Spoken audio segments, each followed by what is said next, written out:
Welcome to the Bible in Slow English. Today's reading is Mark chapter 5.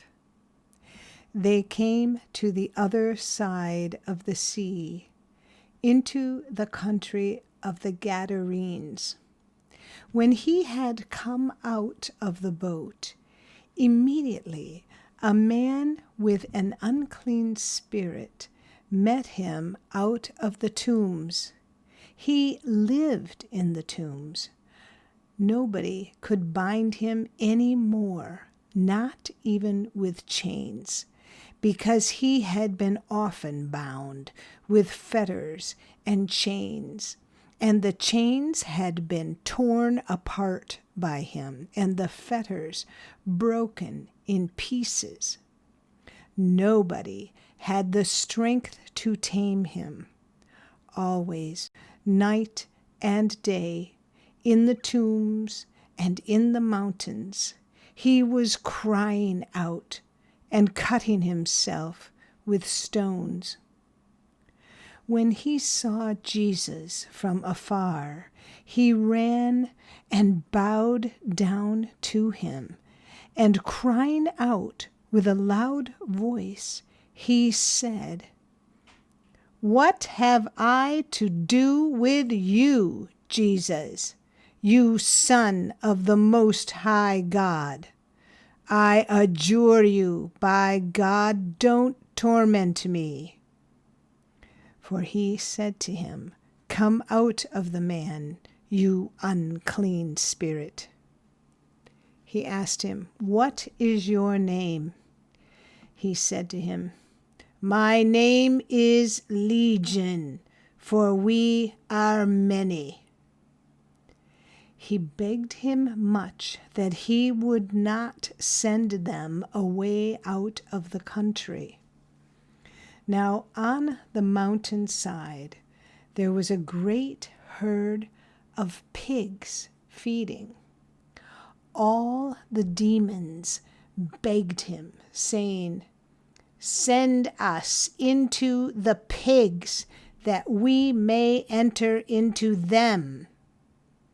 At once Jesus gave them permission. The unclean spirits came out and entered into the pigs. The herd of about 2,000 rushed down the steep bank into the sea, and they were drowned in the sea. Those who fed the pigs fled and told it in the city and in the country. The people came to see what it was that had happened. They came to Jesus and saw him who had been possessed by demons sitting, clothed, and in his right mind, even him who had the legion, and they were afraid. Those who saw it declared to them what happened to him who was possessed by demons, and about the pigs. They began to beg him to depart from their region.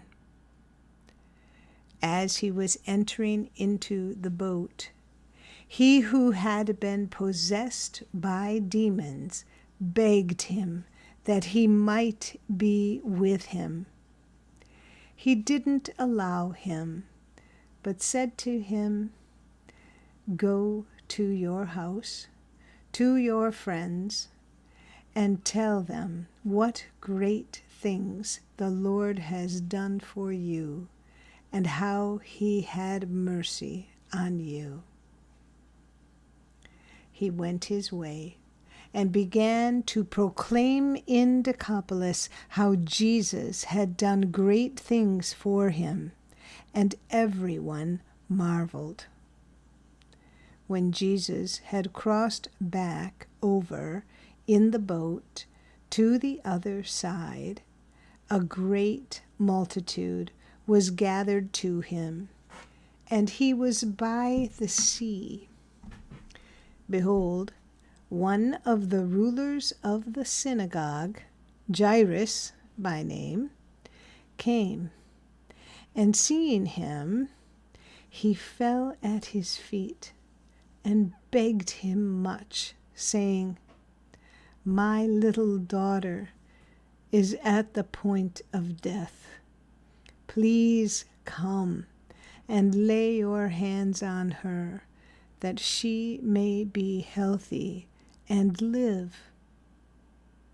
He went with him, and a great multitude followed him, and they pressed upon him on all sides.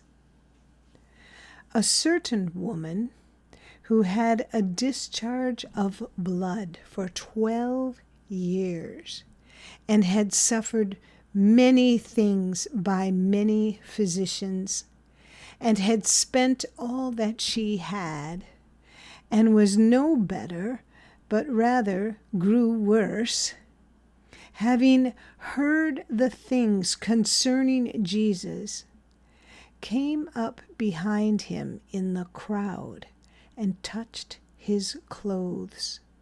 For she said, "If I just touch his clothes, I will be made well." Immediately, the flow of her blood was dried up, and she felt in her body that she was healed of her affliction.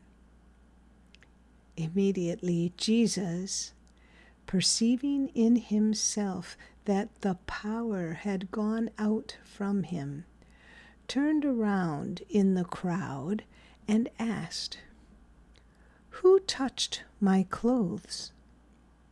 His disciples said to him, "You see the multitude pressing against you, and you say, 'Who touched me?'"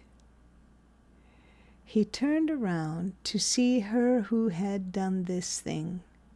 But the woman, fearing and trembling, knowing what had been done to her, came and fell down before him and told him all the truth. He said to her, "Daughter, your faith has made you well. Go in peace and be cured of your disease." While he was still speaking, people came from the synagogue ruler's house, saying, "Your daughter is dead. Why bother the teacher any more?"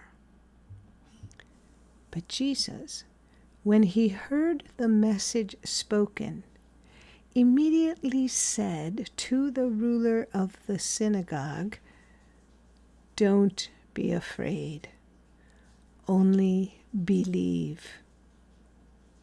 He allowed no one to follow him except Peter, James, and John, the brother of James. He came to the synagogue ruler's house, and he saw an uproar, weeping and great wailing. When he had entered in, he said to them, "Why do you make an uproar and weep? The child is not dead, but is asleep." They ridiculed him. But he, having put them all out, took the father of the child, her mother, and those who were with him, and went in where the child was lying. Taking the child by the hand, he said to her, "Talitha cum," which means, being interpreted, "Girl, I tell you, get up." Immediately the girl rose up and walked, for she was 12 years old. They were amazed with great amazement. He strictly ordered them that no one should know this, and commanded that something should be given to her to eat. This is the end of Matthew chapter 5. Come again for the next chapter. And if you found this podcast helpful, please like us, subscribe, and share us with your friends. Thank you for listening to the Bible in Slow English. This is Janet Benish, your reader.